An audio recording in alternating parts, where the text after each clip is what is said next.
بڑا دردناک واقعہ پیش آیا ہے۔ 20-22 سالہ نوجوان ہیں، 27 دن پہلے اس کی شادی ہوئی ہے اور آج ٹھیک 27 دن کے بعد وہ ایک سڑک حادثے کا شکار ہو کر موت کے منہ میں چلا گیا ہے۔ گھر میں ماتم بچھا ہوا ہے۔ اس کے بھائی حافظ بھورا، والد ارشاد، دوسرے بھائیوں کا رو رو کر برا حال ہے۔ یہ واقعہ مغربی اتر پردیش کے ضلع شاملی کی تحصیل کیرانے کے گاؤں موی میں ہوا ہے۔ گاؤں موئی یا موی میں ہوا ہے اور ملاح سماج میں ہوا ہے۔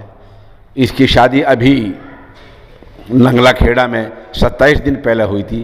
کیا آج یہ ہریانہ کے علاقہ سنولی میں، ضلع پانی پت کے سنولی میں گھاس فروخت کر بیچ کر ٹریکٹر ٹرالی میں آ رہا تھا کہ پیچھے سے کسی گاڑی نے، ٹرک نے ٹکر مار دی اور یہ گر پڑا، پھر لقمہ اجل ہو گیا، موت کا شکار ہو گیا۔ پورے گھر میں رو رو کر برا حال ہے، ماتم بچھا ہوا ہے، پورے گاؤں میں غمگین ماحول ہے اور اس کا اب بتایا جا رہا ہے کہ لاش کو پوسٹ مارٹم کے لیے بھیجا گیا ہے اور وہاں پانی پت میں اب اس کی میت آنے والی ہے۔